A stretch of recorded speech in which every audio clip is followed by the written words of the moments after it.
Okay, so we're looking at SAP and how it has evolved since they got out of school. Is that what you're asking, or? It came out maybe 2 or 3 years ago, right? Okay, how the whole landscape has changed. Okay, you want to take that one? Okay. When I came out of school and when I graduated with a CIS degree, I actually was in a world, and this was at the end of the 70s, so between the 70s going into the 80s. ERP, which is what basically SAP encapsulates, didn't really exist. What you had was you had accounting systems, you had some material systems, you had a tremendous amount of custom development. So you like that integration of those business functions. And one of the comments I made earlier was one of the biggest challenges was when businesses started migrating into an enterprise-wide solution like an SAP that basically tied technically in by data a business process or transaction across the entire company versus in the stovepipes. Companies found that it was very difficult within their own companies to understand that they were having an impact in something that was happening in the material side, was having an impact on manufacturing, and then that was having an impact on the way they were doing things in accounting. With ERP and what SAP has always been is about is it's integrated. So you have to be thinking about what you're doing if you're making a change in the material side, how that's going to impact accounting, how it's going to impact manufacturing and other people. So what that forced a lot more collaboration across companies and business processes. And ERP then has gone through several iterations where it started pulling in peripheral systems. So it's an SAP solution, Oracle, Microsoft has a very rapidly growing competitor product in that ERP space that's growing into and competes very effectively with SAP and Oracle out there in the marketplace. They've all become very sophisticated and grown substantially. So it changes every year. The whole cloud computing is going to have an impact on how ERP is utilized, roll out. It's actually going to probably start breaking some of those things down that we've accomplished with integration there, unless you move all the way out. But SAP has become kind of the, I know we have Microsoft sitting down here. I know I do a tremendous amount in the Oracle space, but SAP is the gorilla in the room. I mean, that's with the mergers and acquisitions going on, where we're finding companies that are merging, and one of those companies has SAP, the other applications are going out, and they're moving to SAP. So it is definitely a dominant application out there. Okay, so the question has to do with starting salaries, right, for entry-level positions for college graduates. Okay, let's get to the money figures. Let's get it on the table. What are you guys seeing out there? What are the ranges? What else comes with the package? What can they expect? Who's got some insight there? Okay. So Microsoft has a policy of our salaries. We try to keep them in the 75th percentile or higher. So we're one of the higher paying companies out there. And we try to have one of the most competitive benefit packages in the industry.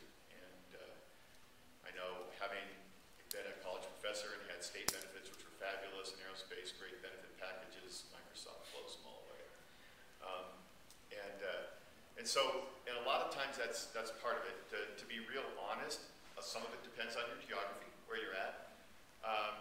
Seattle's not a cheap place to live, and so a lot of our jobs are there, and so salaries tend to be a little bit higher. I would say a typical starting salary range for someone in a technical role, probably between $59,000 and $68,000 a year, maybe. But we have a base salary, but just a lot of our employees also have what we call incentive compensation. And in my particular role, just a typical role, that's usually it's a 20% target figure. So at the end of the year, the average bonus is 20%, but if you're a high performer, that can be as much as 30% of your annual salary. If you underperform, it may be 5% or 10 or something like that. So So we also have one other form of compensation as well, and that's stock.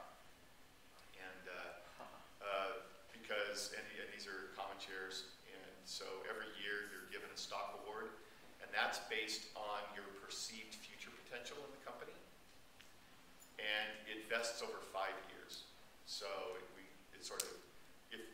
if you're with a company 5 years after you get that stock award, you will have received all of that personally on stock. So my personal portfolio after 5 years is worth about, my vested shares are around $20,000, $30,000, $40,000, and my unvested shares are around $100,000. So we sort of, that's the compensation package, and it is designed to drive loyalty and help you know how to prioritize your time.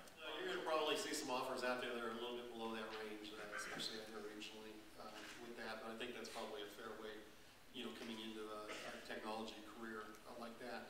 But don't underestimate the total package. I mean, look at the total compensation package, because it's unusual not to see incentive plans and incentive bonuses in that. Our company, we have both a 401k as well as an ESOP, so we have, two different ways. And what we find with,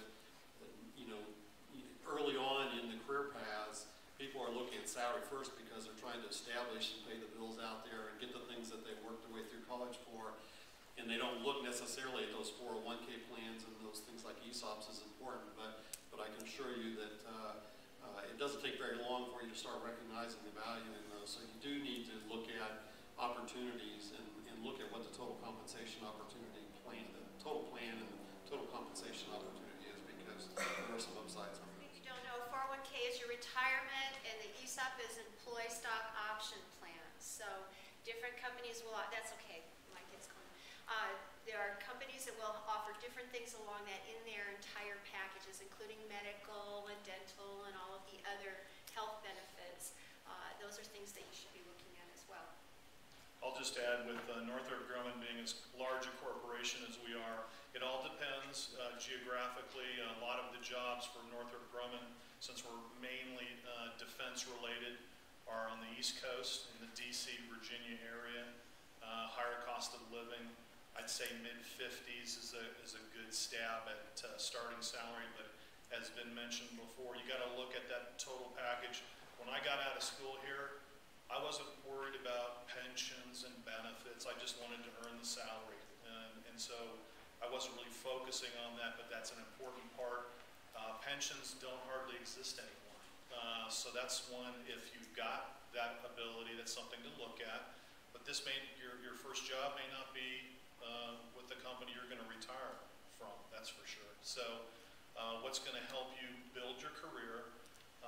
I would suggest getting a job, even if it's lower than what you thought you would want to get as starting salary. Get in there, start working with a corporation like Northrop. It's one of those, the world is open to you once you get into the corporation. A lot of